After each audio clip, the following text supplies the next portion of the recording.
What up? Let's wait for some people to get in here. Starting a little bit early.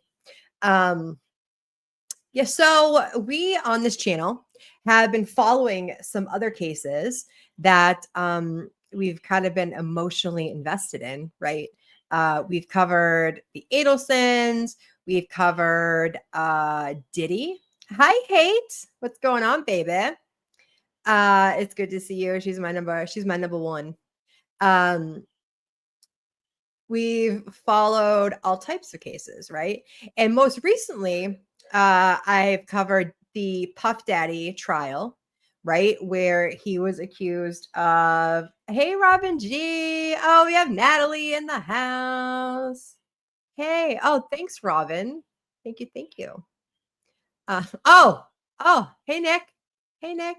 Hi, Sandy. Good to see you. Everyone's piling in. We'll wait a minute.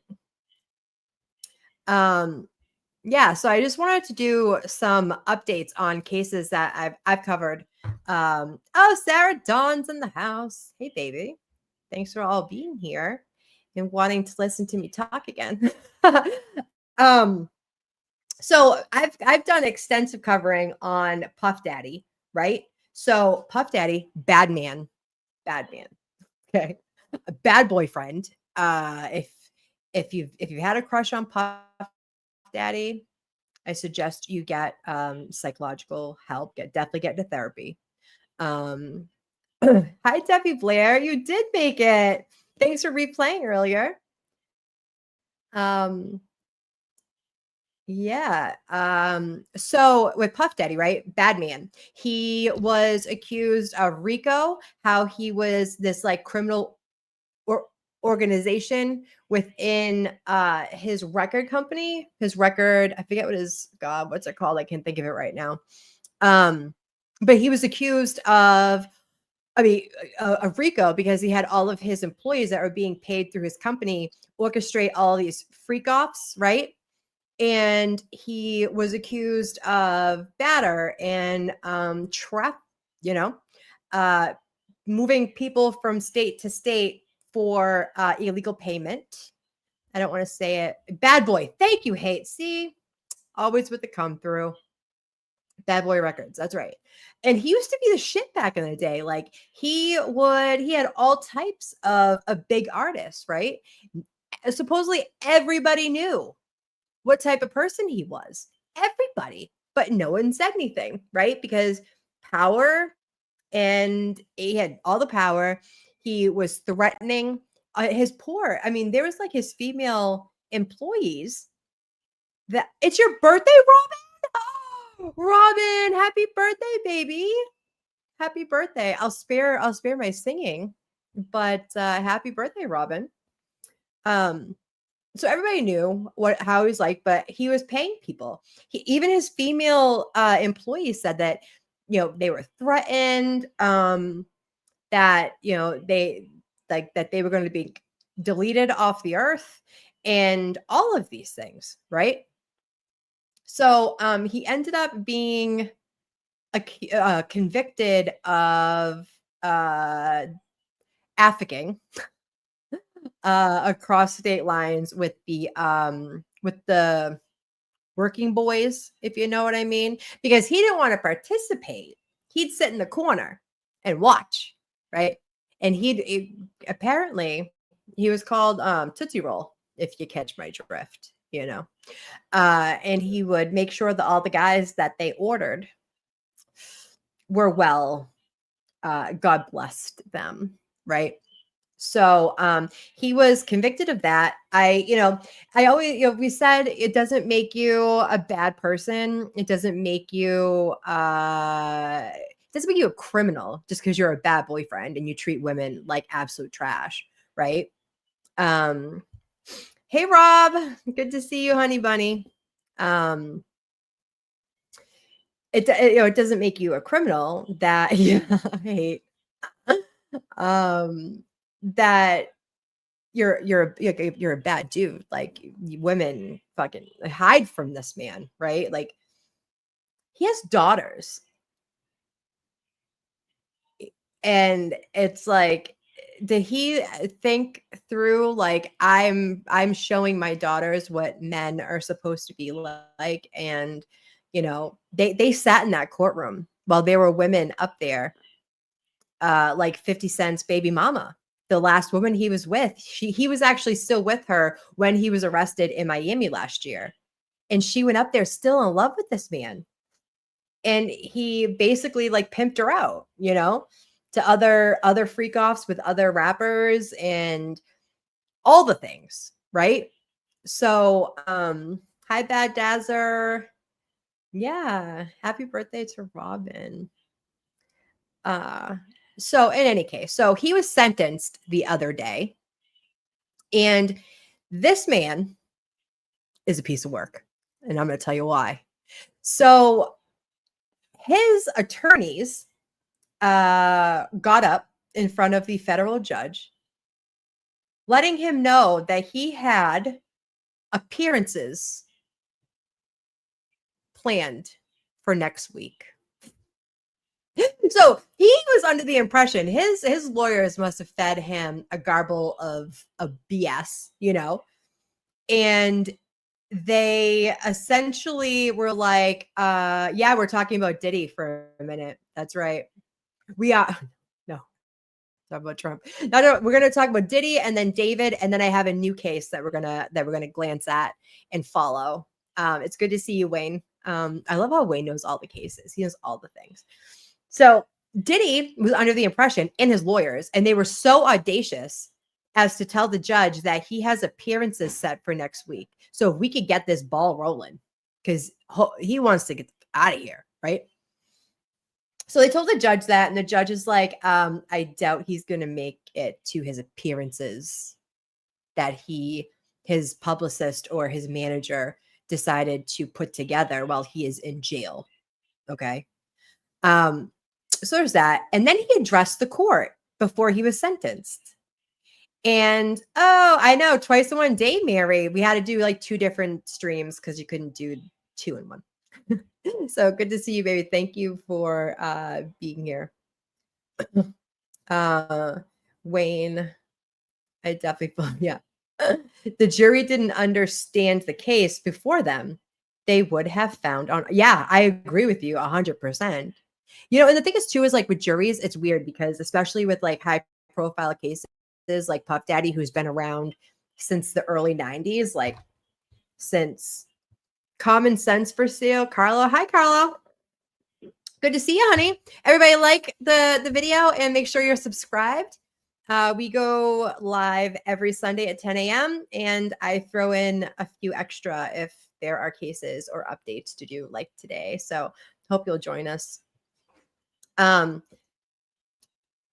Where was I? So his lawyer is saying he has all of these appearances. The judge is like, no, you don't.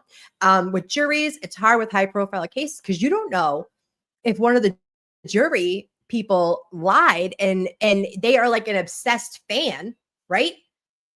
You don't know that. You just have to like assume that that these people are going to be, impartial, and they're going to listen to all the facts and go based on the law. But one of those jurors could have been like an obsessed, like, I just want to see Diddy close up, I'm going to help out on the, is it Carla? I'm sorry. I saw Carlo. I have a Carlo nephew. Carla. Hello, Carla. So I mean, that can happen.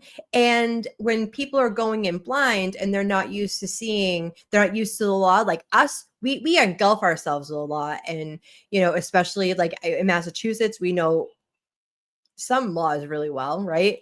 And being a true crime enthusiast all over the country, I picked up how different states operate. However, New York is a real liberal state, and Massachusetts is too.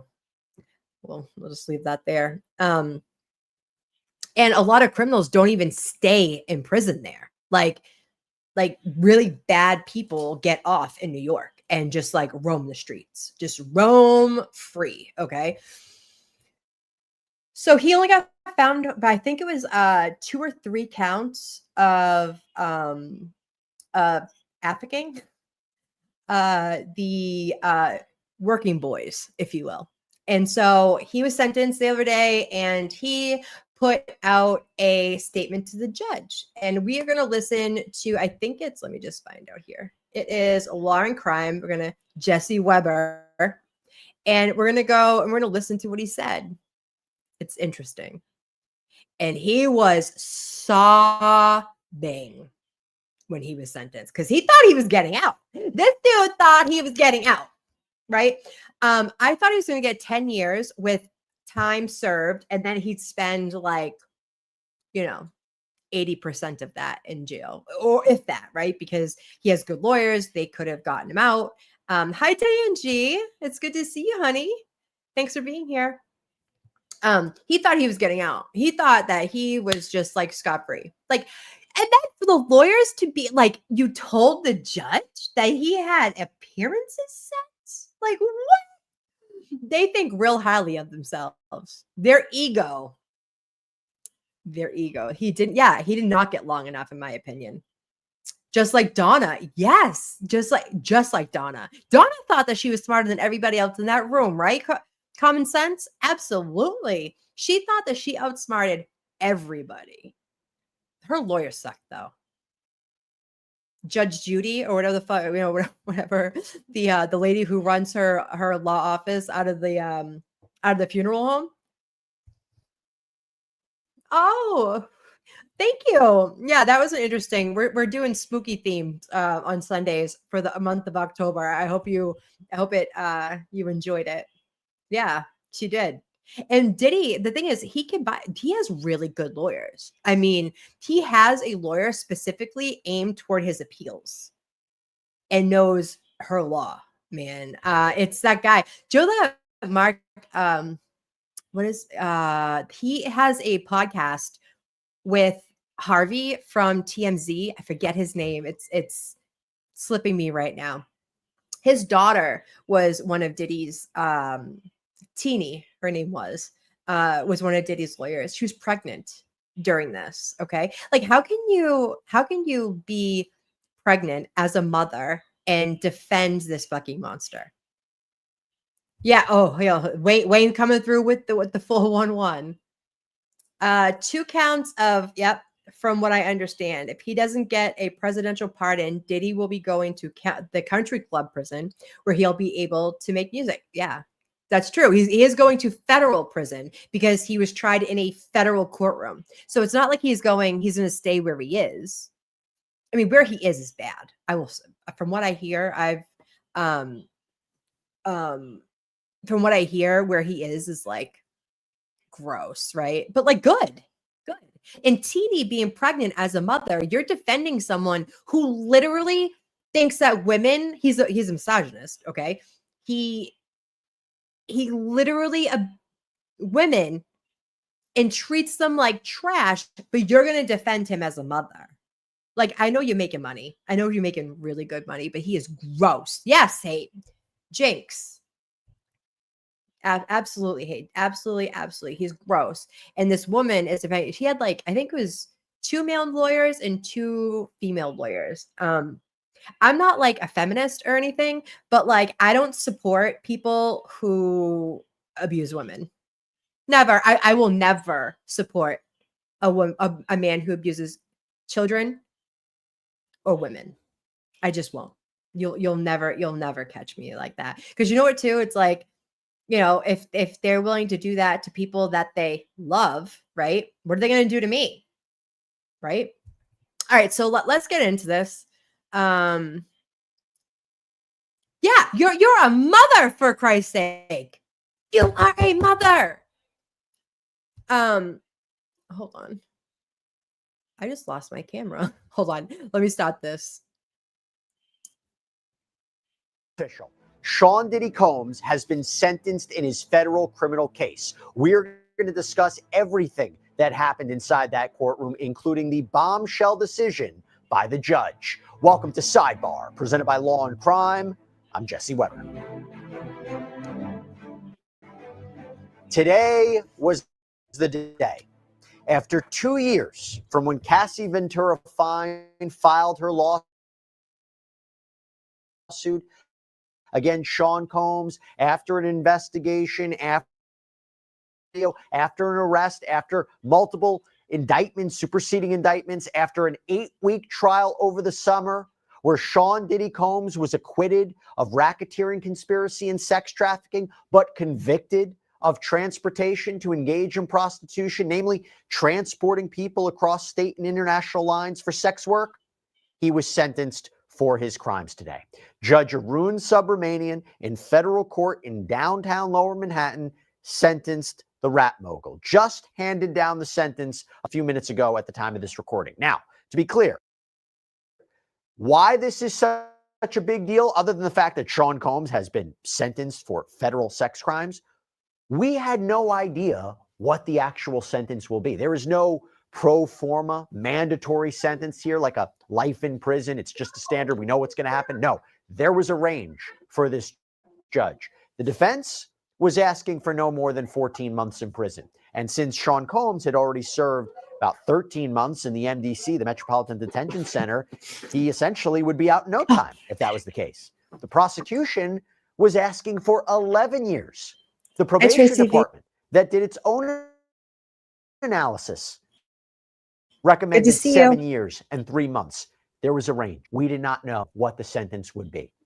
We are going to get into everything that happened today, including what it was like in that courtroom when the sentence was handed down. And to do that, I want to bring back on Queen Elizabeth Milner, Long Crime Zone. She was inside that courtroom, not only for today, for every day of this trial. This is the conclusion of quite a saga. Elizabeth, thank you so much for coming on. First, I want to start off. How did Sean Combs look? Okay. How did he appear? What was his demeanor? We'll talk about the statement he made in court, but just how did he look? Yeah, well, Jesse, you can imagine how big of today actually was for Sean Combs. I mean, he was bad dazzer. And to your point in your intro earlier, we didn't know where that range would really lie. Could it be on the tail end of that being time served and he could possibly leave walking out of the doors? We didn't know if that was going to happen. We didn't know if he was possibly going to get double-digit sentence. So I think the weight of the world you could kind of feel when he walked inside the courtroom today. He was wearing casual clothes, civilian clothes, in a tan sweater, white undershirt, dark pants, so the looks that he was appearing in during trial. And then when he walked inside the courtroom today, Jesse, he waved at his family. He did kind of like a little prayer hands, but he did seem a little bit nervous. And I think it's possibly because he should be on in his mind as soon as he walked in, saw his family, saw the amount of people inside that courtroom, because just it was a packed house today, body to body, person to person. There was no seat left unseated today inside that courtroom. Real quick, talk to me about that. I heard there was 30 people in the front rows that were friends and family of Sean Combs. Anybody notable? So Jesse, today inside the courtroom, it really was a kind of a little bit of a who's who was in there. I mean, everyone from Janet, picture is Sean Combs' children, that being Jesse and Delilah Combs, the twins. It was Quincy Brown who was there. A notable guest, at least to me, was alleged victim number 3, and that being Gina Hahn. She came inside the courtroom a little bit later than the rest of the family, so she wasn't seated directly beside them. She was seated kind of more towards the back of the courtroom on the defense. A notable figure that I learned through this trial was a person named Rue, and that was Ruben, who was one of Sean Combs' security guards. He was inside the overflow courtroom. He didn't make it into the main courtroom, but he was present inside the courthouse.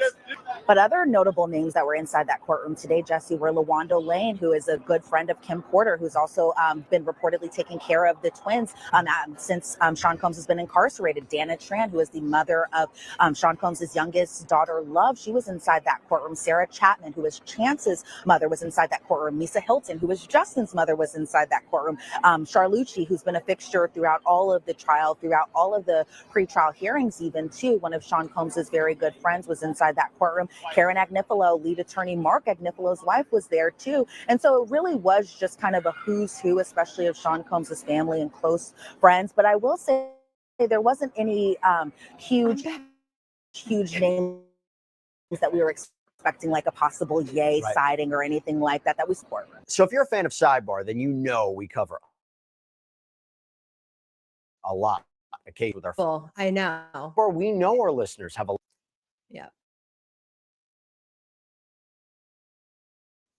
you testify. So wait, actually, you know what? I'm going to stop it against- right for it. Okay. And like, I'm not saying that you shouldn't have support as a criminal. Like, you know, as a mother, I think my son like walks on water, right?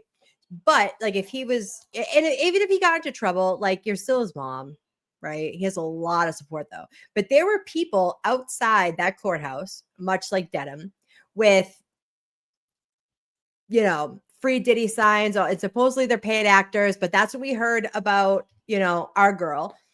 And he has a lot of support, right? And it just seems gross to support a man who has for decades abused women.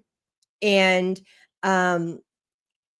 you know, his son, who is Quincy, he actually has a different biological father who was a musician, but Diddy adopted him, which is great. He got up there and, oh, hey, Footy and Tracy V, it's good to see you, mama. Right. And so, you know, he has a lot of support. And one, actually, this is what I wanted to say. So there was a victim, alleged victim, and her name was Gina. Okay. I think it was Gina. Gina was supposed to testify against him for the United States during his trial because she was a girlfriend of his, you know, on and off again. You know how that goes. She was another girl in love with him, and she was supposed to show up to testify against him for the United States. However, she went into hiding and refused to come into court. She was subpoenaed to come in, and she was like, you can come in, but I'm not giving you any information. And you know, it's a bad look on the United States if you're trying to force a victim who has come across, who knows how dangerous he is, you know, he knows he still has people outside who support him and everything. So she was like, you could call me up there, but I'm not going to give you what you need. So don't even try. And they didn't. They let her go. Right. Well, she was supposed to show up for him at sentencing. She was going to come and get this man out, try to get him out of jail or lesser sentence as a victim, a known victim. She went to the feds and had interviews with them and let it all hang out. And that makes me sad for her, right? Because that tells me you have really bad self-esteem, you have no confidence, you're still in that like cycle of loving your abuser. And that made me really, really, really sad for her. Oh my God. We have a celebrity in the house, kids. It's so good to see you, my love. Thanks for stopping by. Diddy reminds me of what? Yeah, right. And it's terrifying. But the thing is, too, is, you know, with these abusive people, part of you can love these people. I've been with some really bad dudes, you know, and like a part of you hates them and knows how dangerous they are, but you don't want to get them in trouble. And it's all of these things. 50 Cent's baby mama he still pays her rent. Like, and she like was up on the stand for the United States testifying against him. And she's like, I still love him. I don't want to get him in trouble. I want him to come out and come home. Like, and you know, these are grown ass women, right? And you make your own decisions. But I think it's just like, you know, being a drug addict, you know, it starts off as fun and you're doing it, and then it becomes to the point where it's no longer a choice, right? You have to do it. And so, yeah, so yeah, I just want to guys say that one of the victims that was supposed to testify against him actually was coming in to sentencing to tell the judge that she doesn't want him to go to jail, which like blew my mind, and it made me really sad for her, like really sad. Sean Combs said that he sexually assaulted her. The defense had objected to her appearing in court today. Oh, for crying out loud. And it was kind of a big shocker, to your point, Jesse, that she wasn't there, because we thought that she would be inside the courtroom, and we were kind of curious who the government witnesses who would be there to give their final victim impact statements ahead of the judge giving down Sean Combs' sentencing. But today, right off the bat, Christy Slavic, who is a prosecutor, a federal prosecutor, she said Mia no longer wishes to give an impact statement. She had submitted that written statement and Sherminez into the courtroom today. And I can only imagine probably how Mia feels specifically writing letters to the court, because of just the fear that she has been getting in terms of what she believed to be backlash, either from Sean Combs or his fans, or even just the attention that it's that the case is brought against her too. And so I was very surprised that she didn't attend court in person today, but I can understand why, because even the judge said to Mark Niffolo today that the tone of the defense's letter in response to Mia giving a victim impact statement was just completely inappropriate. And it was a pretty harsh letter, Jesse. I'm sure that you've already read it, but it was kind of a very harsh tone, and it was kind of similar a little bit to her cross-examination too. Now let's talk about the prosecution. These filings were in anticipation of the sentencing. What were some of the key arguments, the themes that stood out today about why they say it was justified for Sean Combs to have a lengthy sentence? Remember, they were asking for 11 years. How did they justify it today? What were the arguments they made in court? Yeah, well, today, Christy Slavic, making the arguments on behalf of the government, she said that today is about accountability and justice. And she was talking specifically about accountability, Jesse. She was talking about, go back to the superseding indictments, where it says this conduct went on from 2009 all the way to 2024. That's a long period of time. And so from the government's perspective, they really just wanted accountability from the defendant, that being Sean Combs. When we often talk about the Sean Combs case, Diddy case, the P. Diddy case, he is the focus of this. But I think a lot of people have to remember that there were victims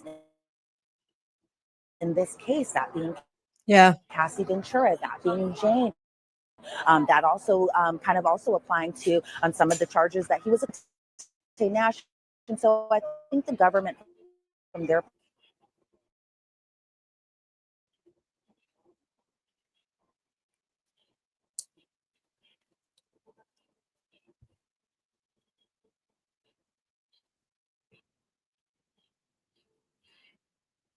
and at charges, that it's also kind of in relation to the violence, and that the defendant didn't understand his respect for the thing as simple as lip service. And so, yes, the government was asking for a far steeper penalty and punishment when it came to Sean Combs' sentencing. They were hoping for those double digits, and I think they were kind of opposed to the whole split the baby method, as Christy Slavic said today in court. And so it's concerned in what his ultimate sentence would be. It kind of ended up being a kind of happy medium a little bit. Yeah, we'll get into that. And the defense, number of defense attorneys spoke. I think almost all of them, you had an sentence. Why 14 months would be appropriate?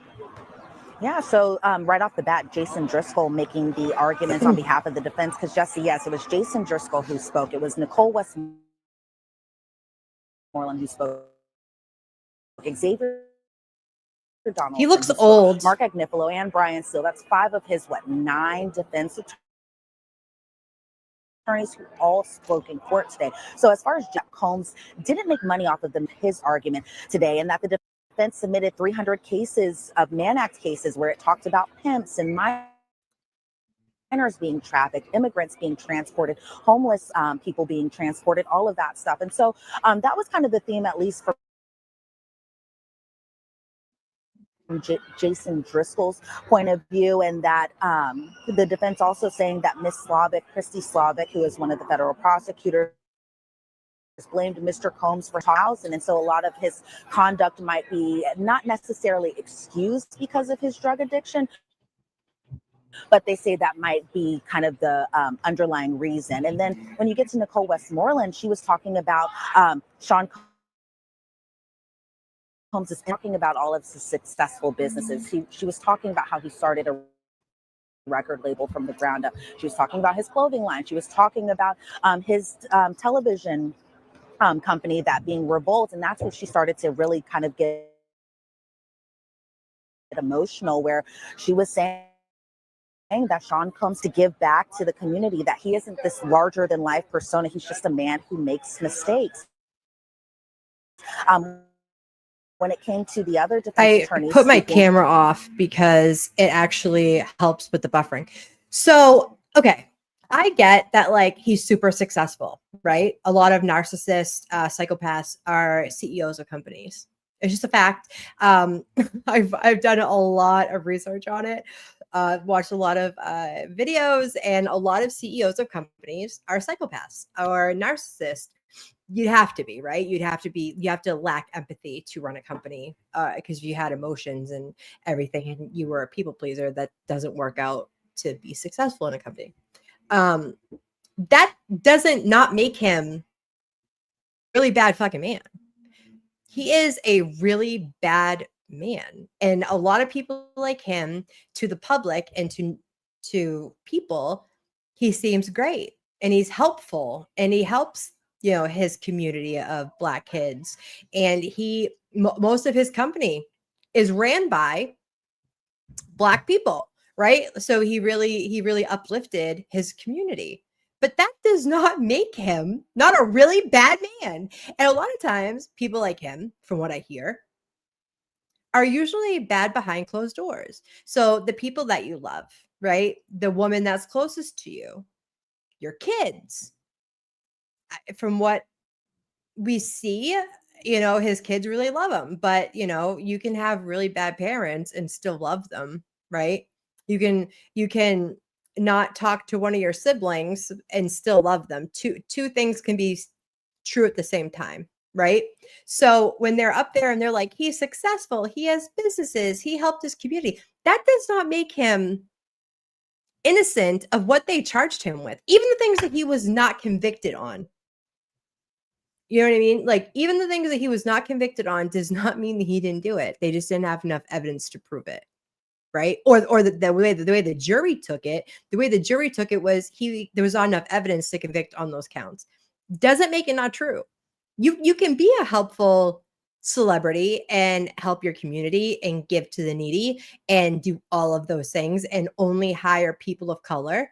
Good for you. Like, you did a good deed. Two things can be true at the same time. It does not mean that he did not do things that they said he did. Because I've been following this case for a really long time, And half the stuff that he did that was disgusting, okay, horrendous of what he did, didn't even make it into court.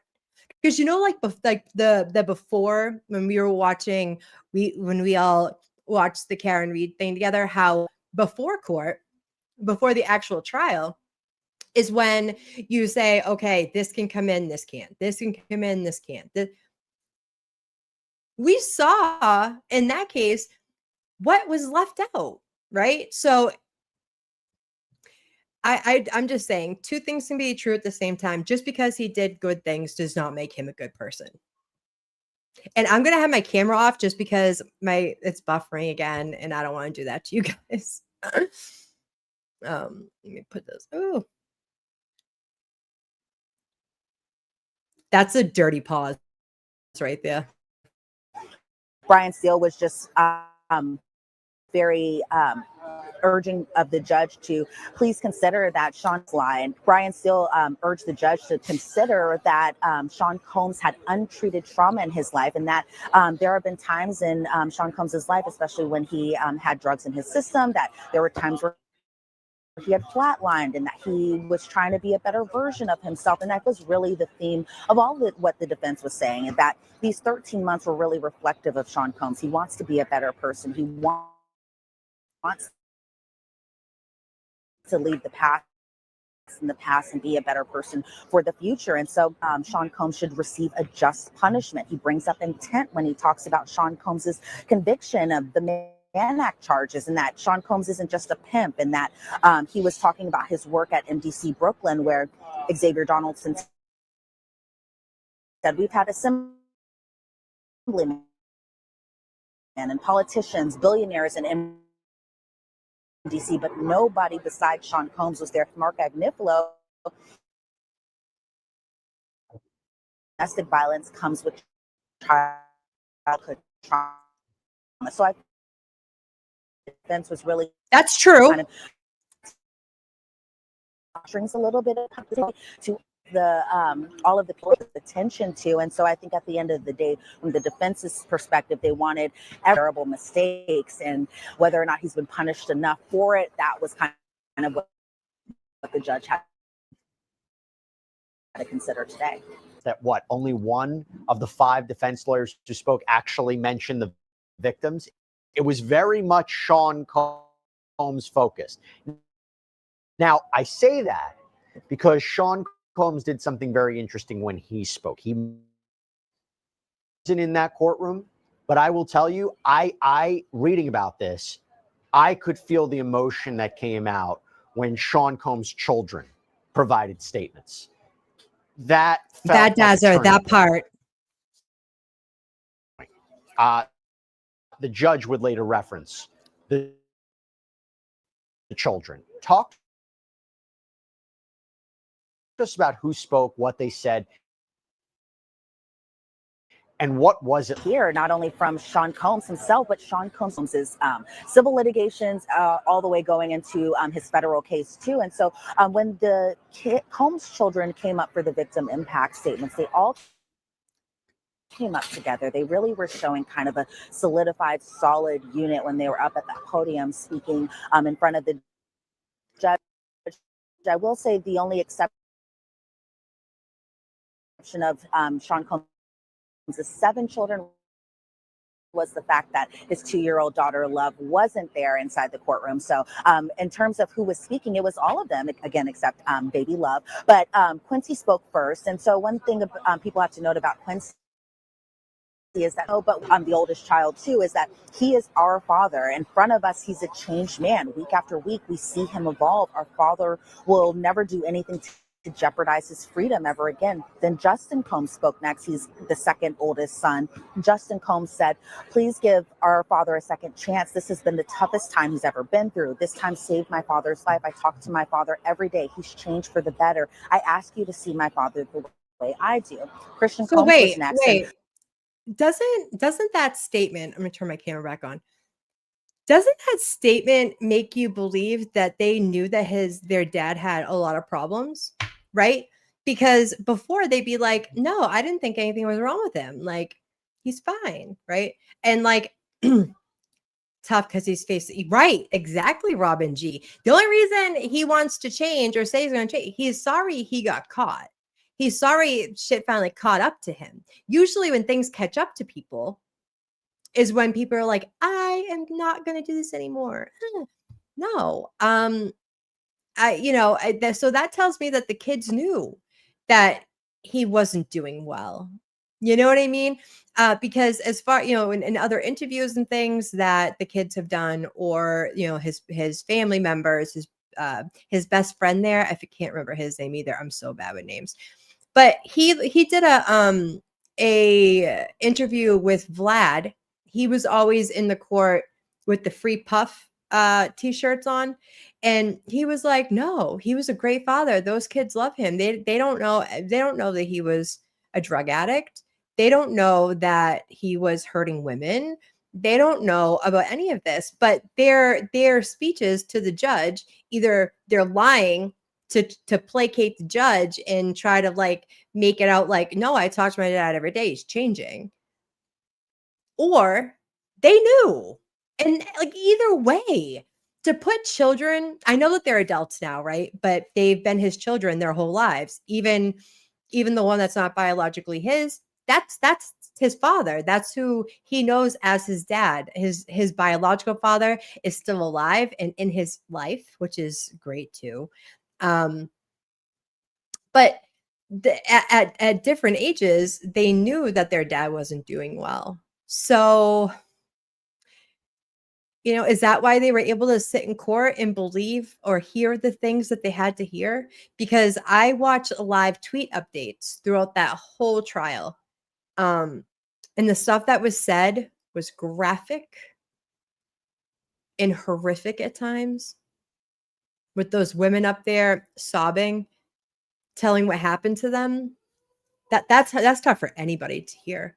Can you imagine sitting there as a child and that being said about your parent, your dad? And I know the two little girls, the twin girls, well, not little, but they're his youngest, are identical twins that he has with Porter. And they had to walk out of the courtroom because it has to be hard to hear. But I don't know. I'm side-eyeing those bad wise Facebook not legal. You think so? Maybe. I mean, it could be. And that's even grosser, right? Oh, I still have nightmares. Yeah. Hi. It's not easy. And then this is the thing too, like these women got up there with courage, knowing that their shit was going to be blasted all over the YouTubes, all over everything, right? They knew that it was going to be blasted over everything. And they still got up there. Even 50 Cent's baby mama, P. Diddy, got 50 months. And yes, he did. He got 50 months in federal prison. And with time served. So he's been in there for just a year. So he'll be spending, I don't know what the ratio is in New York of how much you actually spend in jail versus probation. But Scott McGinnis, they thought, they told the judge he has appearances set for next week. So if we can get this ball rolling. Can you believe it? The audacity of these people. I know. It's Scott McGinnis, a local celebrity. All right, let me put this back on here.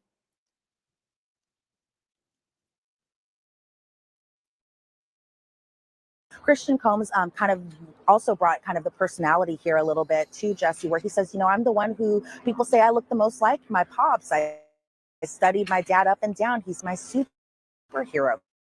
He taught me to treat women with respect. So he said the past year I had to travel across as his twin, that he's changed. Please give my family grace and please give him mercy. But really, Jesse, where the heartstrings were with the girls, and that was Jesse Combs, Chance Combs, and Delilah Combs, who were speaking today. Jesse Combs, who spoke first as far as the daughters go, she broke down immediately when she got up to that podium and started speaking. She said, we aren't here to excuse his mistake, to be there to keep us safe. And Chance Combs, she had spoke, and she said that we're just his daughters, but we mother. When we talk, he's with a clear mind. He's more patient. He wants to be a better man, a better. He's Prince, our 2-year-old sister, and I said, our sister deserves a. Why didn't I know this? Who does he have a 2-year-old daughter with? Wait, I gotta come on camera. What is happening? He has a 2-year-old daughter? What? Someone had a baby with him recently? What? I didn't know that. Yeah, Scott, he has 50 months. 50. Fucking wild. He should have gotten more, but this is almost through, and then we're gonna and then the hop final over to David. Child who spoke on behalf of the family was Delilah Combs, and she said that we're scared of the thought of not having our mom and our dad in our life. She says that these are the years that we'll never get back. I know that much of the missing years hurt because we have lost your honor. Give our family the chance to heal together, not as a headline, but we're trying to do better. And so I think from just that's very emotional. I mean, you couldn't help but feel this. But, I'm wondering, would their impact statement have any sway on the judge, who I believe that had already made up his mind going into sentencing? And so it was interesting just to hear just the emotional impact of what they've been.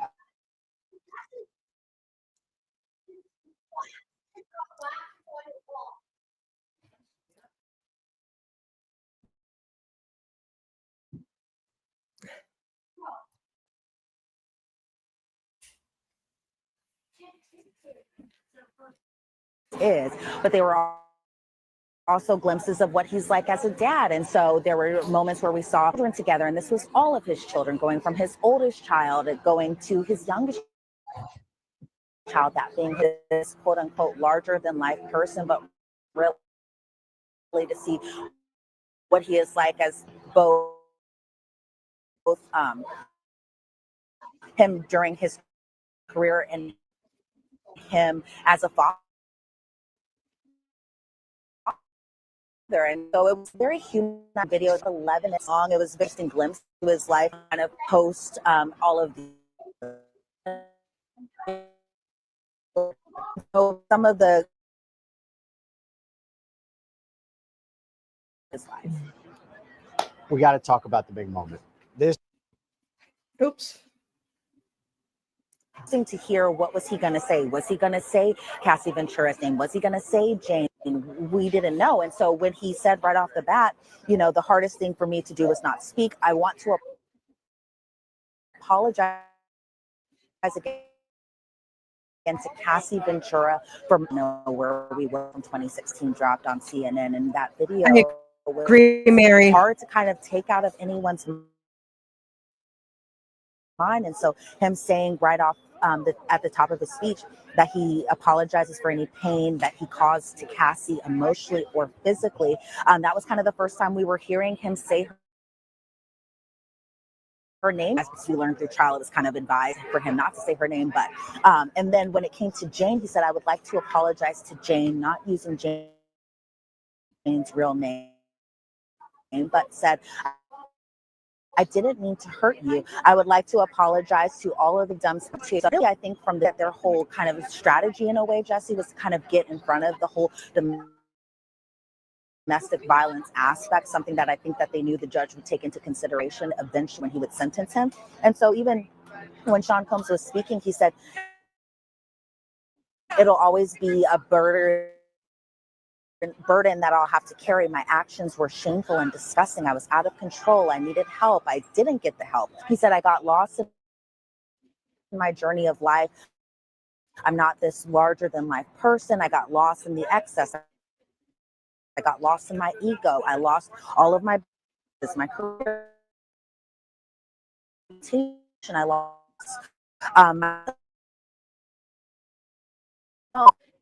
myself.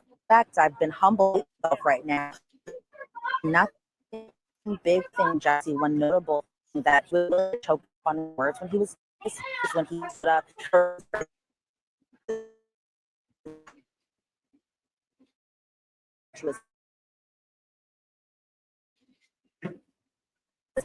His children, he's getting very upset. I feel as a father deserve, even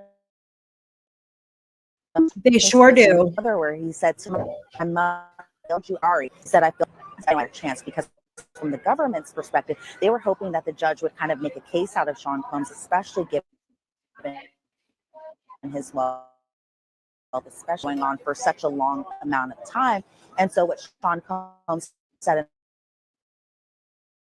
in response to that was, I would never jeopardize being away from my family no matter what anyone says. And I think that was kind of a little snide to the government there. He says, no matter what anyone says, sorry. And so it honestly, Jesse, it felt kind of a little similar to the apology video after the Intercontinental Hotel video had dropped too. But it seemed like he would point. So let's move on. Okay, because there's probably like 25 more minutes, and we heard the meat and potatoes of it. He addressed the court, and he was basically like, please don't make an example of me, that I want to be out with my family.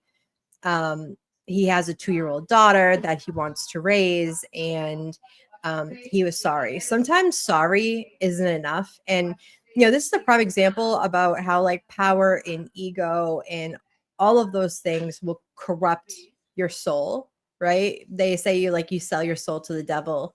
And I believe that that's what happened. He thought that there was nothing ever was gonna happen to him. No one would ever get him. And he used that against vulnerable people, right? Women, and things that he could buy, like those men, right? He could buy his way out of anything. And I think Scott McGinnis just said it, hush money.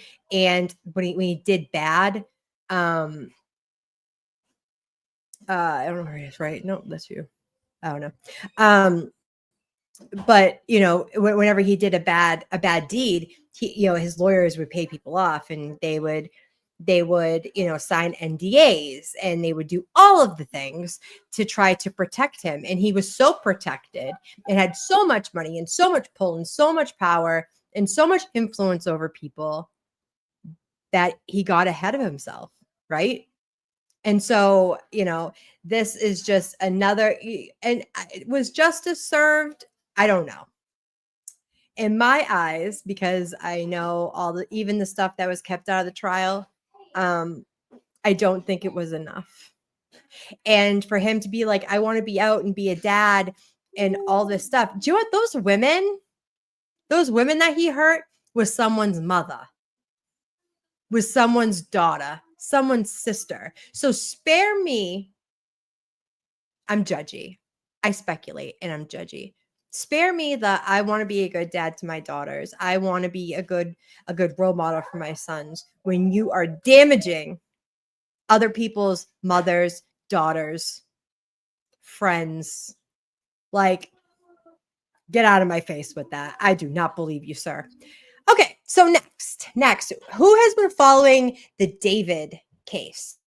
Anybody on this channel? We have some new people in chat, which thank you for being here. Make sure you like the video and make sure that you're subscribed. The David case with Celeste Rivas Hernandez, who was found in the front trunk of a Tesla in the Hollywood Hills. So sad, Nikki, so sad. Okay.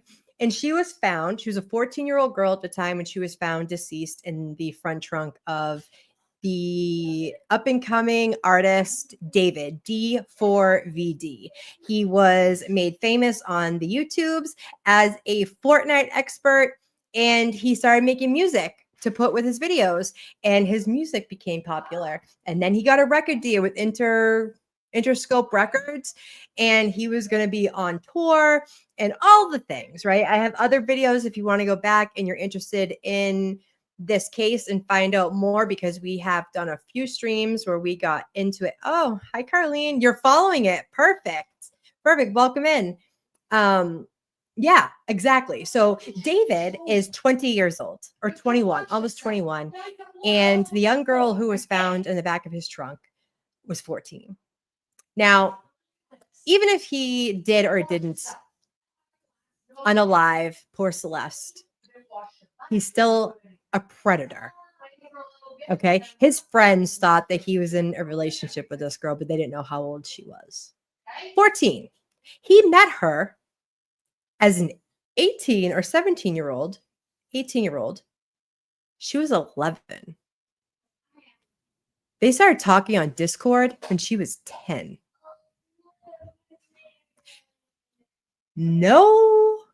Nobody, I don't care what sex you are, Nobody has any business at 17 years old talking to a 10-year-old that is not your family member.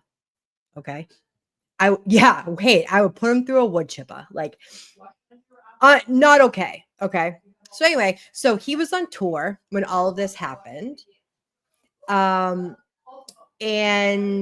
the car was found about 150 feet. Hi, Rosie. 150 feet from the rented mansion in the Hollywood Hills. She was so badly decomposed that it was said at first that she was dismembered.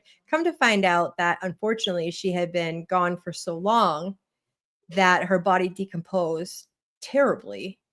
And her limbs started to detach from her body. I'm sorry to be graphic. Trigger warning. Trigger warning.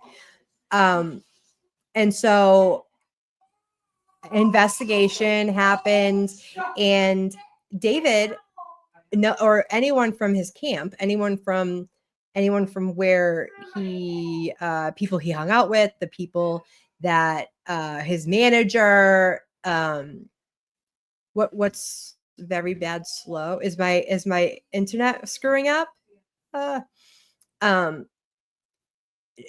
No one's named as a suspect. Okay, nobody, 0 people. So she was found the day after her 15th birthday, which was September 8th. She was identified as Celeste Rivas Hernandez on like October 15th, so like a few days later, through dental records, and she had a tattoo. Okay.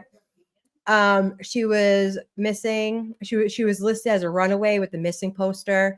She left her family's home when a year and some change before she was found dead in the Tesla.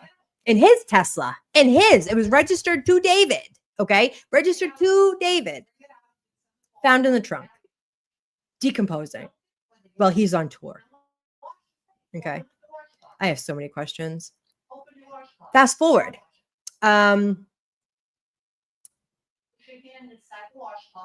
Friends knew that he was dating Celeste, and the people were calling the police station when they found out that it was David's car, and there was a woman found in the trunk, and they're like, oh, I think that's David's girlfriend.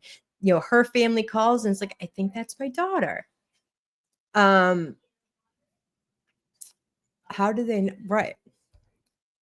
right, and they have the same tattoo. So both of them on like the index finger on the inside right here, they have SHHH, like shh, don't tell, right? They both have the same tattoo.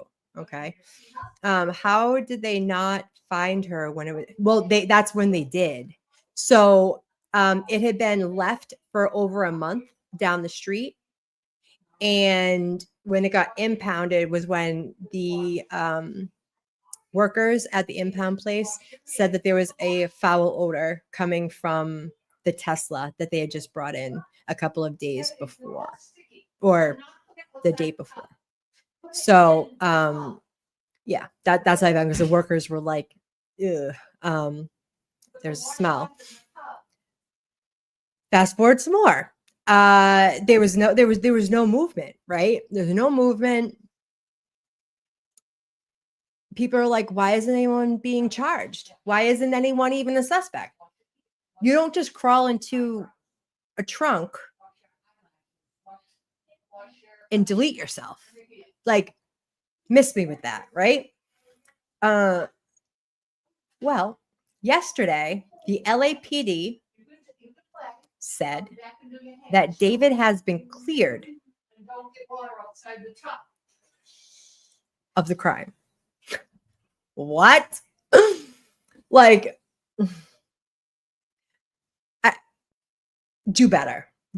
Now, when they did the autopsy of young 14-year-old Celeste, found dead in the trunk of a 20-year-old singer's car in the Hollywood Hills. Hold on. They did not find any evidence. Yes, hey, yes. Absolutely. They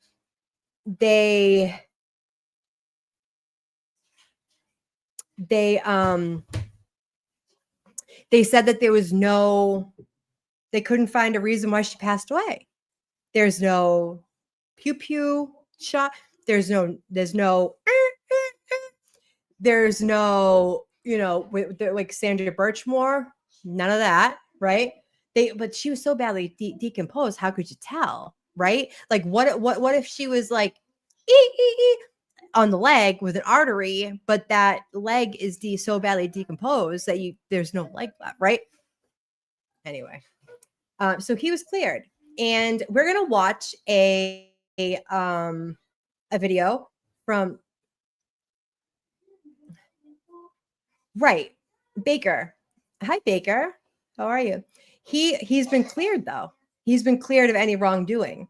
He's not getting charged. They are waiting for toxicology, but what was that really going to tell you, right? My thing is there was no physical reason why she would have passed away.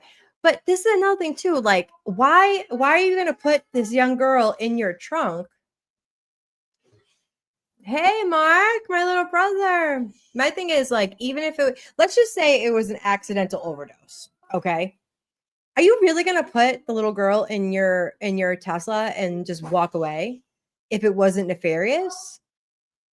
Probably not. Like, they could have, I said in another one of my lives. I said, you could have just like driven her down to like Hollywood Boulevard and put her out. Like, I'm not trying to be mean, but I'm not trying to be gross or like, or just not having a heart. But like, you could have driven her somewhere and put her where like other drug addicts, if that's what it was, because everyone's speculating that it was an OD. But my thing is, and everything I'm a Reddit person. I love Reddit. What is the toxicology going to say to the police as to why she passed, right? Well, he's not a person of interest of access to Tulsa. The problem is they can't link the car directly to him and multiply.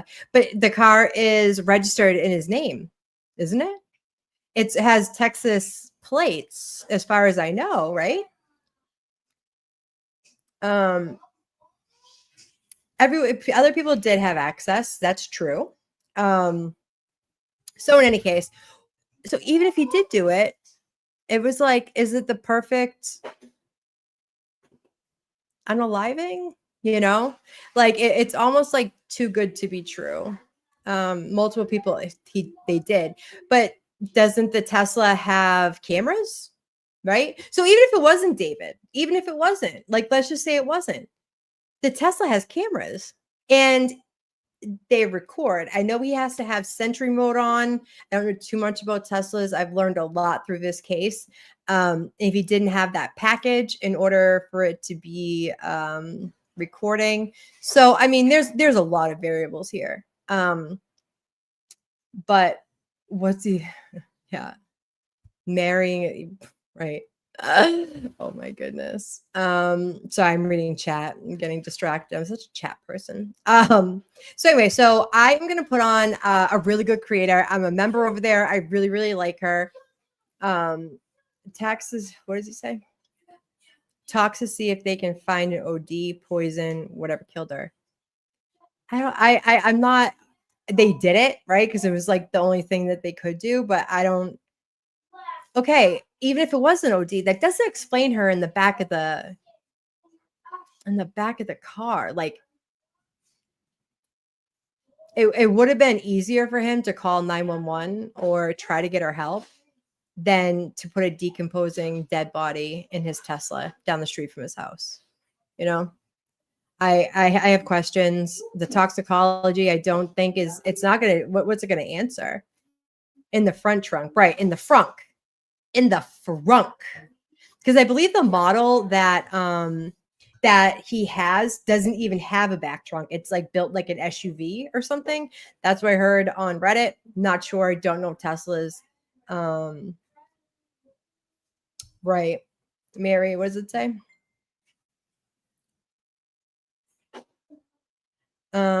Some guy that worked for TMZ has the same model and set it on. Okay. Yeah, everybody knew that his bodyguard was asked by, you know, a TikToker or whatever, hey, you didn't know she was that young? Like, you didn't know she was a baby, like 13 at the time? And you know what the bodyguard's response was? I wish I could find the video. He was like, David likes what he likes, man. What? That was a child, sir. That is a child. If he was constantly on tour, maybe that's why they can't tie it up. Right. Yeah. I mean, I believe that other people had access to the home and the car. Something could have happened when he left, right? When he was gone, if he's from Texas and that's where his parents live. So even if anything could have happened to this child, okay? And I don't think that he was, can they prove where he was? Yeah. Well, she had been in there for several weeks, says the medical examiner. And so, you know, he had started tour weeks before she was found. And so, you know, it's just all really suspicious. And I just think it's weird that they're saying that he was cleared. So we're going to play this. This is one of my favorite channels to watch. This is Down the Rabbit Hole. And go over there and give her a sub because they don't know when she died. She could have been in the trunk. Right. Yeah. They don't know when she died. Yeah. They said weeks to months, right? So at least several weeks up to months, right? Yeah. Yeah. Can't pinpoint. Yeah. Wasn't in the car impound town for how long? Yeah. So the car got impounded on September 4th or something. September 5th. And then the tow place called the police and let's say the 7th, right? And they came the next day because of the smell coming from the car, and they found her at the impound. Yeah. Very sad. Yeah. Yeah. And like neighbors hadn't even like complained of a smell. You know, maybe hindsight's 2020 where you're like, oh yeah, maybe that's the smell that we smelled. But you know, you're okay. On a day-to-day basis, if you go around smelling stuff, you're not going to be like, oh, my neighbor has like a dead body in their trunk. Not going to happen. You're going to be like, oh, what is that? Right? The car was in September 5th. Thank you. And the police were called on the 8th. That's right. So it was a 5th, and then she was definitely found the 8th, the day after her 15th birthday. How sad. And there's like a really weird coincidences with David's songs and September 7th, which is Celeste's birthday. He put a lot of his like content, a lot of his music out on her birthday. So there's a lot of speculation. The whole case is speculation, right? The whole case is speculation because there's like no solid facts, and LAPD wasn't saying much. Good for them, you know. But then you know the internet runs wild, and you're trying to piece things together, and then you have the sleuths trying to go back in Discord. What is weird is there is apparently a new video from the neighborhood coming out after a year and a half, right? Yeah, things are just starting to, and this is the thing. This is what makes me sad. I am a huge, if you see something, say something, right? But sometimes you don't even know what you're seeing because people were under the assumption, knowing that David and Celeste were dating, that she was like a Southern California student at 19. Listen, the girl was 13, 14 years old. She didn't look, I mean, her body was developed, but her face looked like a baby. I don't think the police are doing a lot just because she was a runaway. Just like, yeah, I mean, hey, you said it. You said it's so sad. And like her family didn't like knew where she was and didn't go get her from this man's house. A man. He is a man. She's a child. Like a young child, not like a 16-year-old trying to date a 19-year-old. No, she was a child. She was a baby. Oh my God, you guys are killing me with these messages. Okay. I'm going to play back to what I was saying. Down the Rabbit Hole News. It's the only one I could really find. I watched her last night. And if you, I really love her content. She's really good with cases. Go over there and give her a sub. I'll put this link in, hold on, put this link in the chat if you want to, hold on. If you guys want to go over.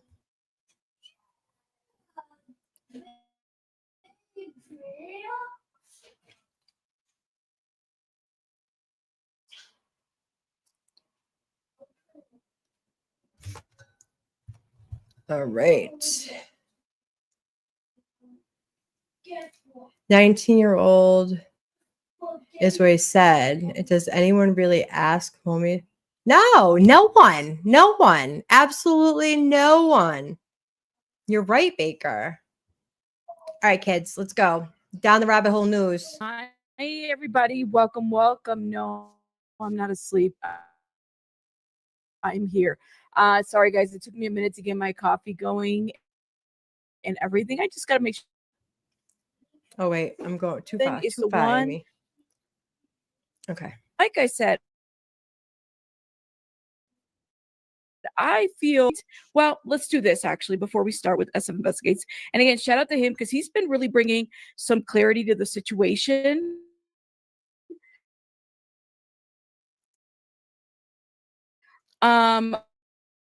Lauren Conlon on her Twitter X page. Okay, let's start right there. Per the GoFundMe, her certificate states, her death certificate states that her body was released to the Queen of Heaven mortuary. Their website doesn't have any information about a service for Celeste on October 5th, 4th or 5th. I found the cell of a family member on an old missing flyer and texted them to ask if perhaps the service was close to only family. No response for Celeste. I hope she is honored as she deserves to be. So they put the information. So like typically the website, some websites, it depends, will have like the name of the person who they're having a service for. Her name is not appearing for the funeral home that received her remains, her body. So Queen of Heaven is the one. Nothing. Oh, that wasn't nice. Well, excuse me, not Queen of Heaven. What was it? Queen of Heaven. That's right. Queen of Heaven mortuary. These are the service. This is October 4th. And this is what's been listed. Salvador Quintero Saías. Those are the people that are, at least the person that's having a service and mass, because it's Catholic, and mass ceremony on the 4th. They don't have a Rivas. They don't have a Celeste Hernandez. They don't have any of that. So I don't know. Yeah, I'm thinking the same too, Jennifer. Maybe they don't like, maybe they kind of like, maybe they wanted a private service because at this point people are blaming the parents, and to a certain degree, I would be worried, if I don't want to get attacked. I don't want to get targeted, but to be fair, this is just my opinion. Okay. Y'all don't have to agree with my opinion, but this is my opinion. If I am asking for public support and help, I think the public deserves a level of transparency, right? So even though I am holding I could have a private service and stuff like that or whatever, but if I'm asking for a GoFundMe or stuff like that, would be like some kind of like, allowing the public to say, they pay their last respects or at least, say whatever they want to say. Does that make sense? That's where it kind of gets a little bit of like, it's kind of like this. It's like people that will ask for money, whether it's like they're going through hospital bills and stuff like that.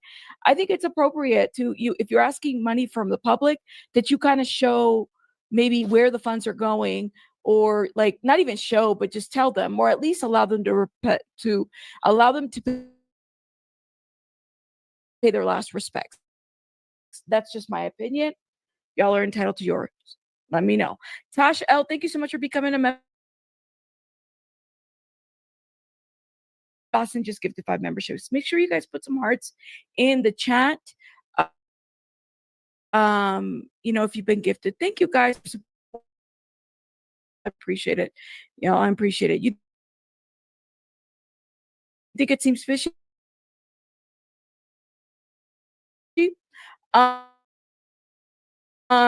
that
never in my life have been to a live stream, like a live stream service is different, right? I have unfortunately attended funerals, but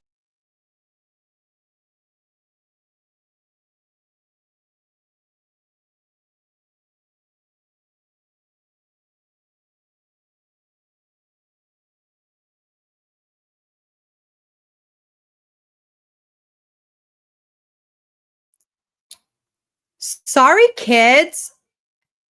StreamYard booted me. Oh my god. All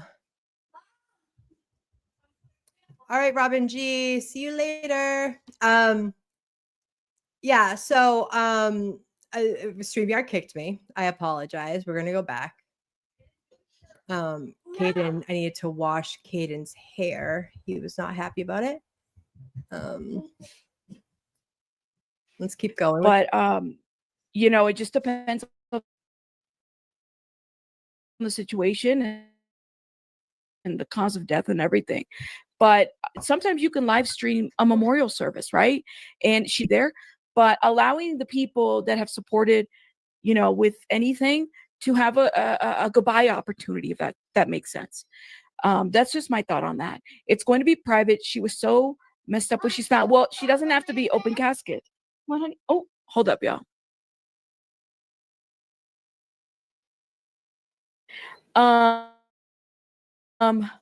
You said, how can anyone blame the parent? Maybe that's what it is. Is that okay? I want you guys to put yourselves, and I know a lot of people have a hard time because nobody wants to be in this position, but like, I wouldn't want to wish this on anybody, right? Like, at all, to be the parent of a child that passed away, how it may be, right? But people are, and I think that for me, it's like, we don't know what the investigation looks like. We don't know what happened yet, right? Now, what we do know is that she had a difficult home life. We can say that because she ran away a couple times, but maybe there were outside influences to that. It's not always the home life, right? So you kind of have to kind of weigh that in. Like, how are you receiving this information and what are you making of it? It's very easy for us to judge, right? Outside. I do it all the time. I'm not always correct, but it's very easy for us to judge. But I think it's okay to just maybe have an idea or a thought about, how you feel about this. I do have questions. So if today was the service, or maybe it wasn't, maybe it's for tomorrow to rooms or something like that. You know what I mean? You said it's so weird how the investigation went cold so quickly. Well, link up with Danny. Did it go cold? That's what I don't know. See, I'm noticing that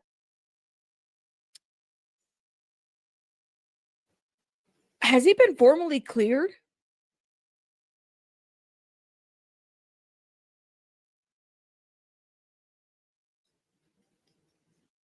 from David, has he been formally cleared from the husband? And I'm just like, well, I haven't seen anything. It's still an ongoing investigation, right? Her GoFundMe used to say help us bury Celeste now. They changed the title to say they help Celeste Rivas family.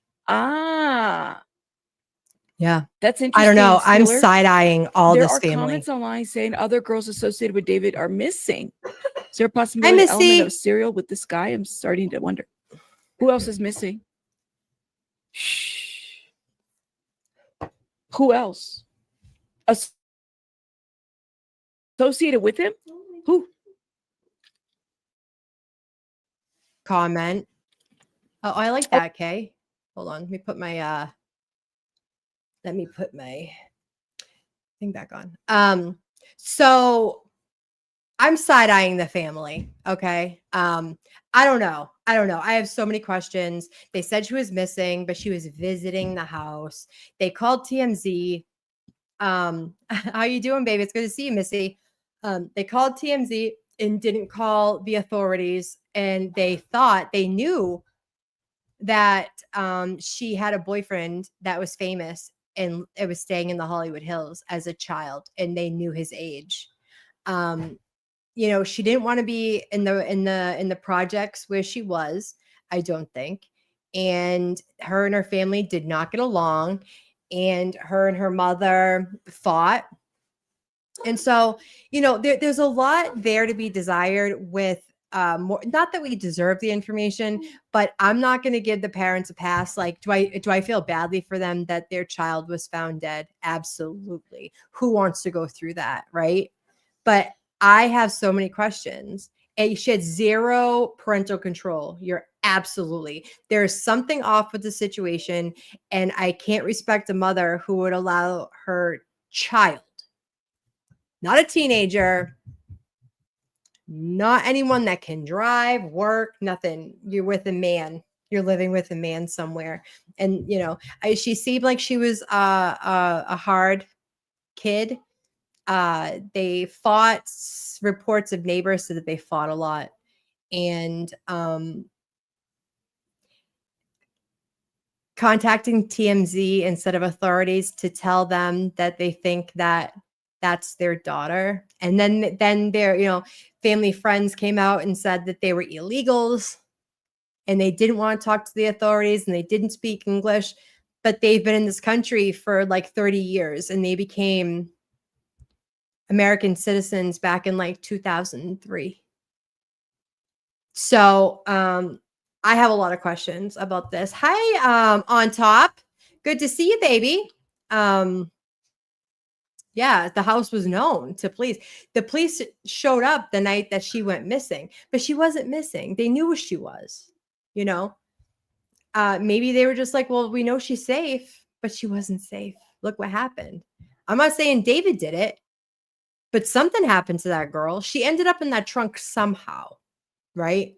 And so I'm side-eyeing the family and opening the GoFundMe, saying that her services were on yesterday, and then it quit and there was no services. Now they're entitled to secrecy. We don't deserve any information, right? But I think people really, oh, hi Jen. Oh, it's good to see you, my beautiful love. Yeah, so I have so many questions about this. I think that it's real shady. Like after the whole TMZ thing, I just can't get over that. I cannot get over that part. Cannot get over that part. All right, I'm gonna let this play, and I have to go help Kung Fu Panda with the bed shirt. So I'll be back. He saw something. I don't know. I haven't seen anything directly from law enforcement. I'm still waiting on a presser. Maybe he did. I don't know. She hadn't lived with their family for over a year and a half. Why is her family asking for money other than her final expenses? That's a great question. Maybe for now. How much was it at 30,000 or was it more?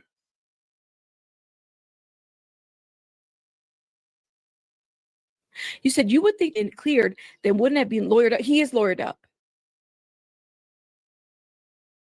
He's got a lawyer. I know it's, what's her name? Blaine. Wait, thank you so much, Bev.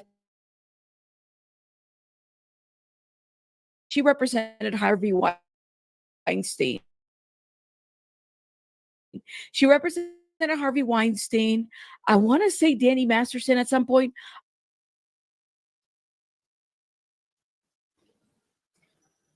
That's when I'm wondering whether they decided that, because Blair Burke, not Blaine Burke. Sorry about that, y'all. I'm still recovering from the Diddy trial. Okay, he's not cleared at all. I don't think, not officially, but I haven't heard anything. They accepted 24. I'm gonna stop this right here for a second and start talking. So yeah, he lawyered up. His father is a litigation specialist in Texas. And he lawyered up with one of the biggest lawyers in California. I forgot her first name, last name Burke. She defended Danny Masterson. She was a defense attorney for Amber Heard at one point. So she has some really high profile cases. And oh, okay. Hey, thank you for coming. Love you, girl. And so he was solid, tight when this whole thing happened. He didn't say a fucking word. Do I think his career is over? Absolutely. If he didn't do it, he should have come out. He should have said, you know, I have nothing to do with this. My prayers to Celeste and her family or something, right? Because him not saying anything looks real bad. It does not look good for him at all. So $1,000 in donations, and I remember sharing that GoFundMe. Like I said, well, I liked Ticket TV, so what we're not going to do is say anything wrong about Ticket TV. I'm just saying I like Ticket TV. You guys are entitled to your opinion. Maybe he saw something. I'm not really sure. I could see the attorney saying charge D4 or clear in a statement. I could see the attorney saying that too. That's what I'm saying. It's like maybe he has been. We don't know. Maybe we're still waiting for more formal statements. They're not going to charge anybody or anything like that. Yeah, the goal is his lawyer is also a founder of TM. They got 25,000. So what if maybe they cremated her? Maybe that's what they did. I mean, how could you not, right? She was like maybe that's what happened now at this point. Anyways, 60% let me stop. of her Okay, body. so maybe the service is tomorrow. That's very well likely the case. We don't know. But in the death certificate, they did release, which I think, to a funeral home, which I think is important to kind of note. Now, even SF Investigates went deeper with this situation, with everything. Oh, hold up. She has Kung Fu Panda problems too.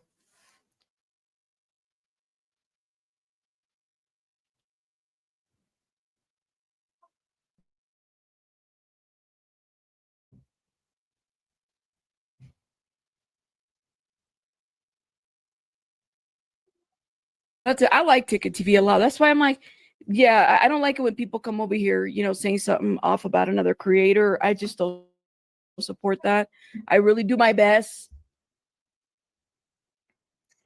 Oh, so you guys are entitled to your opinion, but not this channel.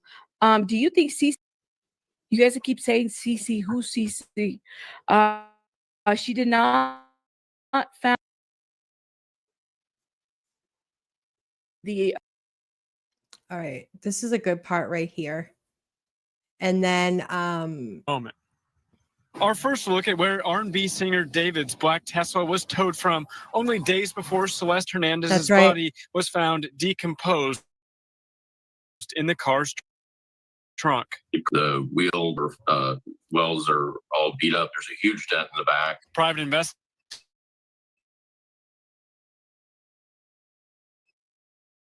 Steve Fisher did frontals covered in dust. Said a family member had contact with Celeste by text, and that was sometime in early July. You know, it's tragic to think that she was sitting in the front of that Tesla decomposing that whole time. But According to Fisher, the initial call made for the abandoned car came in August 26th. Police inspected and ticketed it the 27th. So again, September 3rd, before 3 days. The car wasn't that far away from where the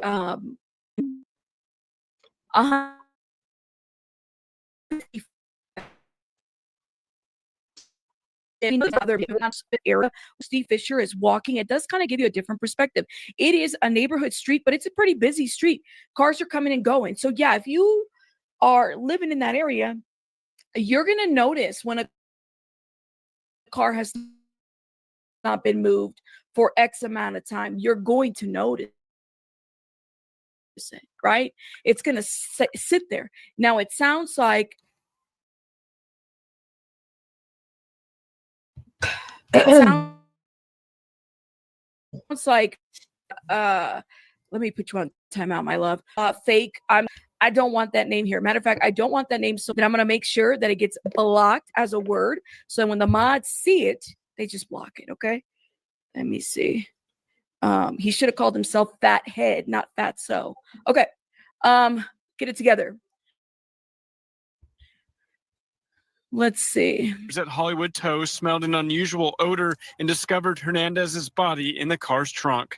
I mean, what do you think might have happened? the dose and hit her body, or because they probably didn't want to expose the relation. They're worried about exposing. So, I just want to add this. In Massachusetts, I'm not sure about other states, but there is a no charge rule where if you are a drug addict doing drugs and you are with someone who is ODing, or you are in the wrong place, the wrong time, and find someone dead from an overdose or anything, that you cannot get in trouble for it.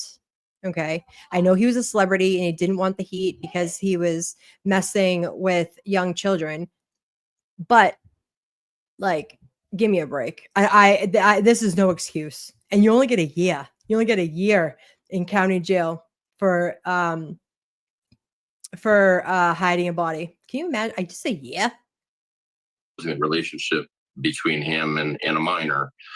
Is it possible? And that's what I'm thinking too. That's why, how are you,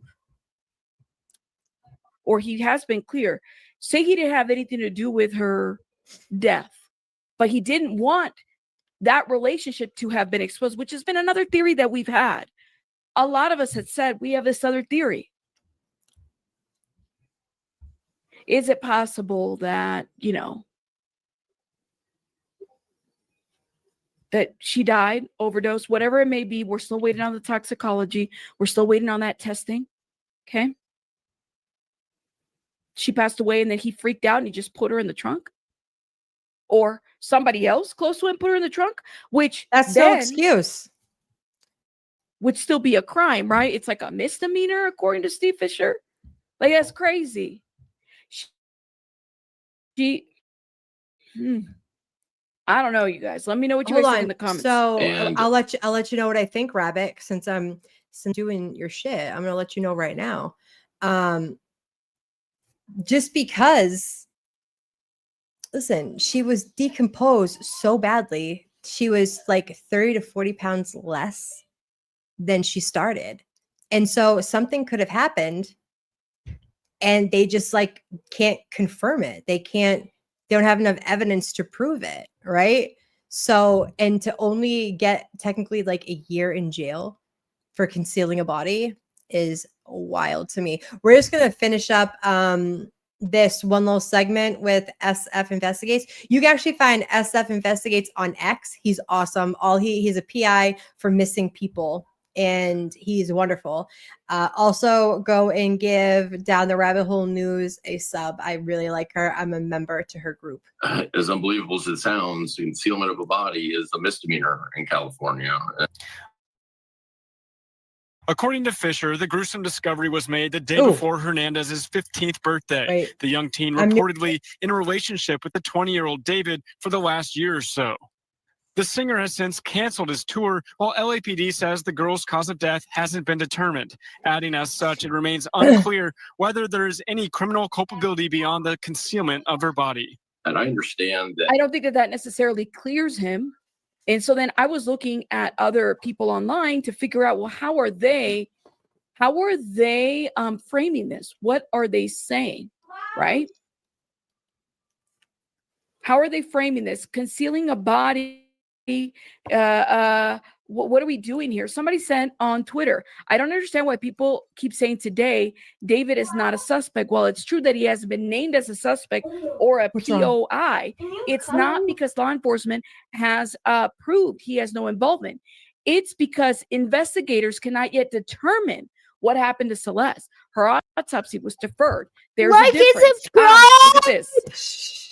That's people's ears. A deferred autopsy means they're waiting on further testing before they can establish the exact cause and manner of death. Until those results come back, no one has been officially named a suspect. But it's just importantly, ooh, hold up, y'all.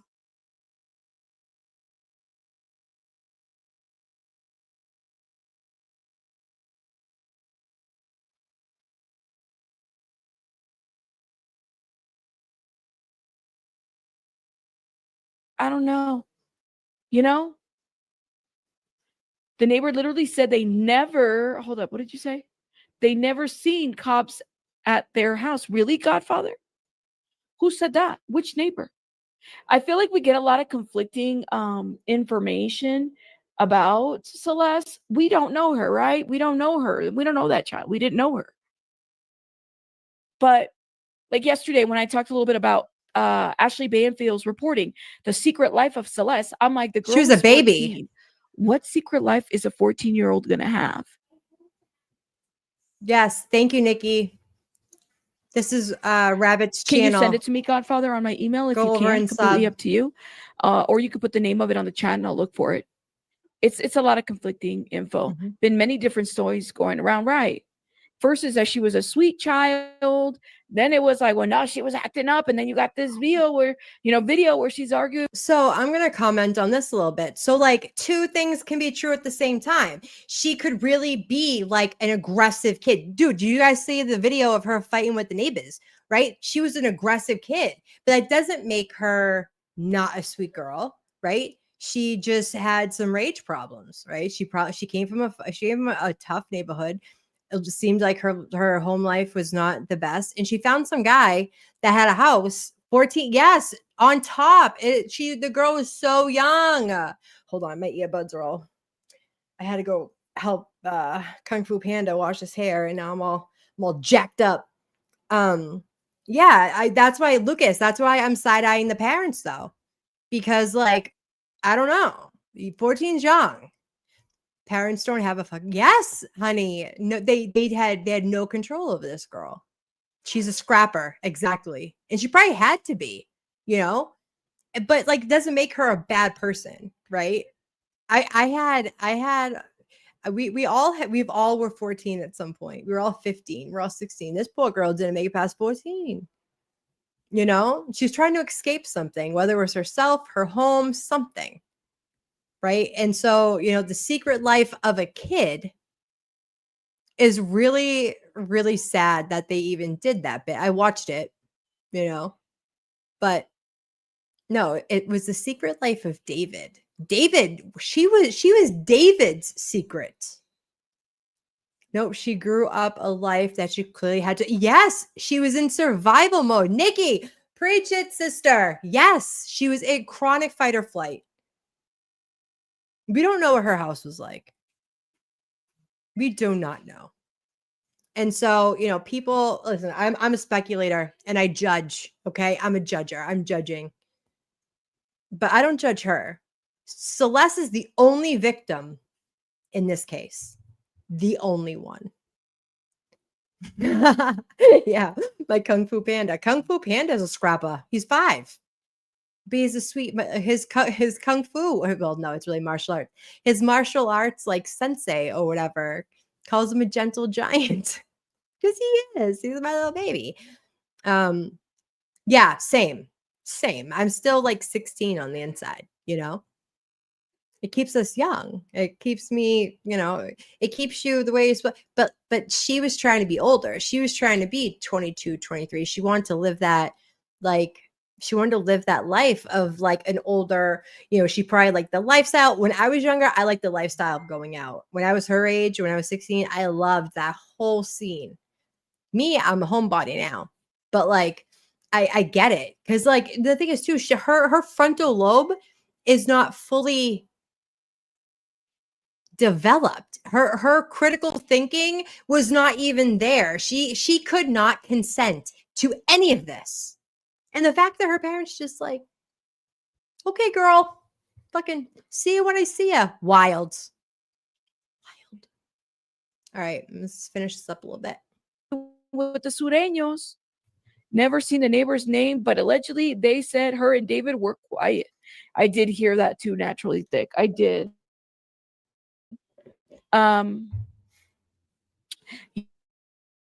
You're highly naive about teens today, probably. And, one that's, soon in a couple of years will be another teenager and then a younger child. So, yeah, maybe I am naive. Please teach me. Thank you. And by the way, I worked in government and I worked with youth for many years. Please teach me. Maybe I don't know. The neighbors only say that she never saw any police come over. Ooh. At David's house, they said it was a party, never a party or cops. Maybe that's what they meant, right, Tennessee? Let's see. I know, naive how. Let's see. Why are non-mods allowed to type all caps when I'm not? The mods are allowed to type caps when they're trying to get my attention or when they're trying to get everybody's attention. That is just the rule.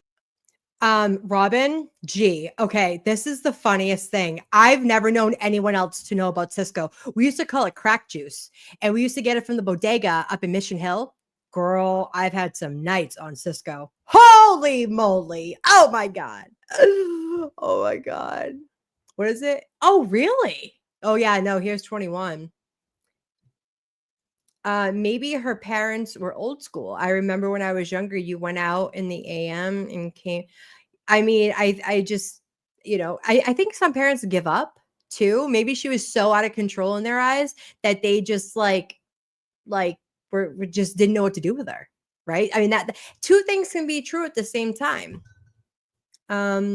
Obviously can't act, just touch it off as another case more important. Yes. You always come in with the good comments, honey. I love it. Yeah. Liquid courage. Exactly. Orange Jubilee. Drinking in pubs will not be allowed much longer. Oh, really? Purple Passion. Oh my, honey. We used to do 151 Malibu rum, like the 2 liquors with pineapple juice. It's like jungle juice. Your girl would get, oh my God. I even at like 17, I had to recover for like 3 days. It was wild. All right.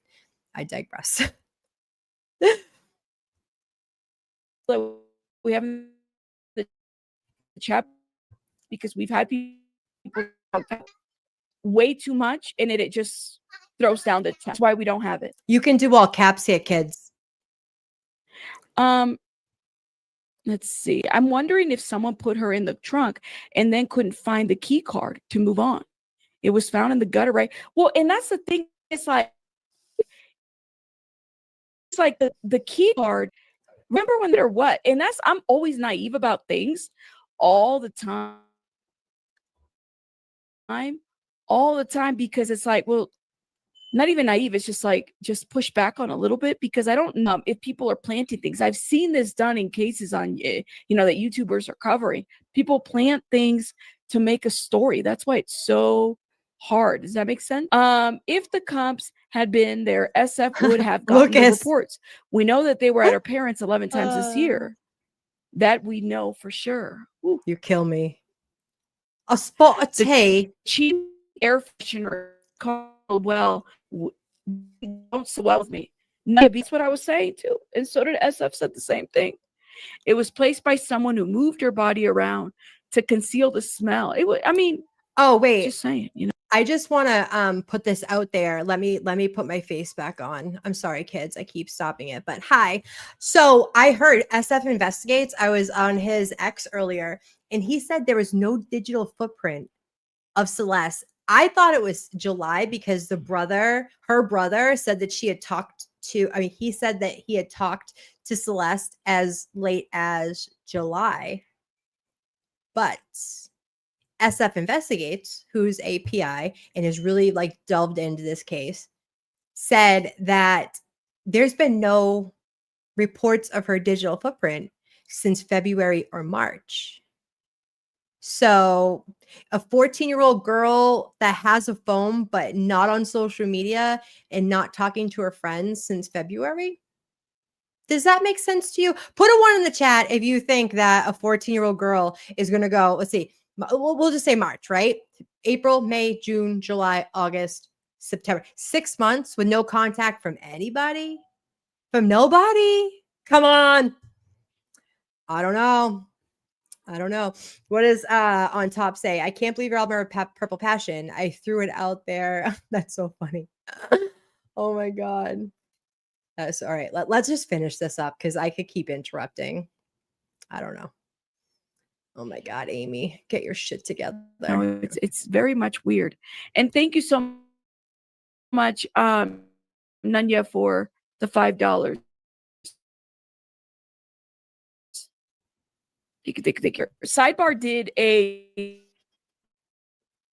My again, girl. it goes back My to girl. no evidence in Celeste's case, despite David Link, attorney. Listen says, to no this attorney. evidence. She's What buck wild. does Banfield or News Nation? There's no evidence or linkers. I don't know between David. I feel like it was conflicting 2 days. Yeah. I'm just saying. Even as we speak, especially now that we know Blair Burke is on the team? He better be shutting his mouth, doing nothing, not going anywhere, not talking to anybody, and just doing everything that she tells him to do, which is just sit there until I tell you what to do. But what if download is want to know to do my job? Personally, I never ask until I need to, because that's not the point. The question is, what is the evidence that they have? What is the evidence that's out there? And I don't ever want to, there may be something that my client says that isn't in the realm of evidence, not because that they're guilty. A lot of times I have clients who tell me, I wasn't there, I didn't do this. And I say, hold on, I don't even want to know, because within the facts that, so I don't want you to clutter my brain with what they have, because already within this universe, I'm working on what the evidence is, because they have to prove it beyond a reasonable doubt. And if they can't, that's all I need. Assuming that that's what we're looking at, though, Godfather, that's my email, right? Email me there. You can email me there. Trolling on videos about Celeste. This crazy, man. So do you think it's possible that, I mean, here we are going on and radio silence from the LAPD, no suggestion that this guy is a suspect or a person of interest. Is it a tactic to... Guys, I think they know who and what happened exactly. That's why the radio's silent. I think they know. You see how quickly they released that body? You see how quickly that house is back on the market for people to rent it? I think they already know. So no, they're quiet on purpose, right? Now, there's two things I want to talk about. There was an arrest, and people were, while I was covering the Diddy trial, people were tagging me about, hey, there was an arrest on the other body, but people kept thinking that this was a Celeste. No. The arrest was on that second body that was also found in the trunk of a car, not related to this, okay? Yeah. So that people are aware. And I was like, people were going crazy on that situation. They're saying, hey, you got to get on it. I'm like, no, that's a whole separate case. But it is a weird case that it happened all like in one day. It was so weird. That's a confusion with me as a nurse. 3 days, you can start smelling. If it's been a month, we would smell long ago. Well, Tennessee, and especially there are, let me put myself back here. There are stories that she was somewhere else and then put in the car. Was she put in the car a month ago? You know what I mean? Like, was she put in the car a month ago and then, but wouldn't you smell it? Like, it's 90 degrees. Hey, Rob. Yeah, exactly. Exactly. Wouldn't like the neighbors have smelt it? Like, if the car impound people smelt it within a couple of days, you don't think that they would have smelt it? Like, I have so many questions. I have so many questions. Let's see. Only a couple more minutes and then I gotta I think she died in July, since family last time getting the text was July. It sounds like it. This lawyer just defends the criminals, not the victims. The way she said David's been with her doesn't mean anything, right, Sandra? A criminal defense attorney is going to do what they do, right? That's what they're going to do. Now, maybe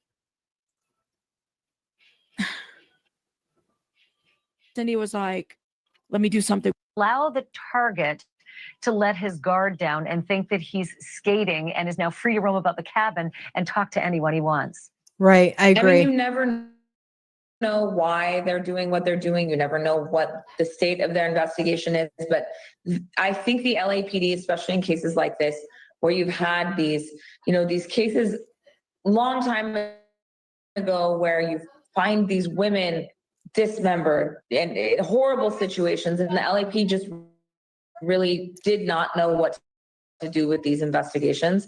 I think that their PR and their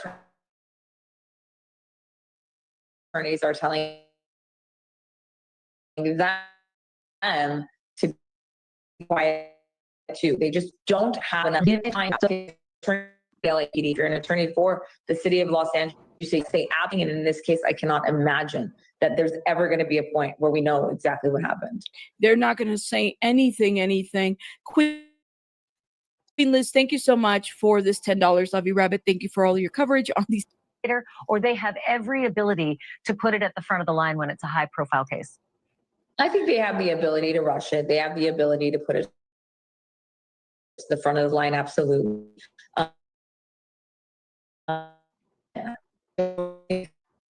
More information they puts into that. They just absolutely should. Yeah, unless the LAPD doesn't have any way to go, they'll ask for the public's help. Let me tell you something about in this news, and not the least of which is that this is an underage girl. Did not make her 15th birthday. She spent it rotting in that trunk. Is it possible that there'll be no charges at all in this case? No murder, no sex charges, no underage crimes with the children? Like, love you, Rob. What do you see coming out of this, at the very least? What is the evidence that we have that any crime occurred? A woman in a body? A woman in a trunk? Not your opinion, not your feeling. Be very upset if she was my daughter, right? Not my opinion, not my feelings. What evidence do we have? What evidence do we have? If we don't have anything, it's not a text message. Even though they're very revealing, but it depends. The way sometimes the younger kids talk, they talk in codes. And so is it going to stand within trial? What is that going to look like? Yeah. What evidence do we have that a crime occurred between trunk? But what evidence do we have connecting David? Proving my point. If he thought that she was overage, then it's not a crime. But listen to what she says here. Ignorance of the law. You can't have a relationship with an underage girl and Say, well, she told me she was not. Even though I'm crazy, I love it when she pushes back. I got the video on Nancy Grace, guys. Thank you so much for the email. This is a lawyer who's telling you. Well, he didn't know. No, ignorance of the law does not mean that it absolves you of any kind of culpability or holding you accountable to things. I'm glad that she did that. Night Charm, thank you so much for the 199, my love. Thank you, thank you, thank you. Yes, Mia, probably that might be the case. Did he meet her to groom her? Listen, that's just, you can't. Thank you for. Oh wait, you guys got to hear what listen to what she says. Ignorance of the law. You can't have a relationship with an underage girl and say, well, she told me she was 19. Hire me if that ever happens. Can you believe that? I'm gonna come back full screen, put my camera back on. Hi, it's me. So are you floored? First of all, that she's dog for that. She is a dog for saying that. If that ever happens, let me know. Hire me so I can get a predator off. This is the thing. Okay, so even if he didn't kill her, even if he didn't do any of those things, I'm just saying, like, they can extract all of David's information and Celeste's information. And if there's any information or evidence that they were having a sexual relationship, that is statutory. Yeah, Wayne, I agree with you. I'm all set with Discord. Okay, I'm all set with Discord. It is like predator central. Okay, I even like locked down my son's gaming that he can't talk to people because he was getting like direct messages from people saying that they were, not that he could like read it, but I didn't like it. So I was like, yeah, no, we're not doing this. Is putrid. Yeah, I've never smelled a dead body, I don't think, but like a hindsight's 2020. So were the people in the neighborhood that were like, oh yeah, was that the smell that we were smelling the other day, you know? So anyway, I have to go be a mom to Kung Fu Panda, but thank you for hanging out with me again. We've had quite a few people in. If you're not subscribed, go on to my channel and hit subscribe with the notification bell, because I do go random lives during the week for updates or new cases. I was going to get into a new case today, but I think I'm going to wait for that because I don't have the time and there's a lot of information to absorb. But thank you for hanging out. Make sure you're subscribed, like this video. And if you have any comments and you want me to, cover a certain case, write it in the write it underneath the video. So thank you guys. I love all of you. Thank you for always being here. Bad Dazzler, thank you for being here. Lucas, it was so good to see you. Please come back. Wayne, Nikki, everybody, Missy, hey, Robin G. Thanks for being here, guys. And I'll see you on the next one. Bye. Happy birthday, Robin G.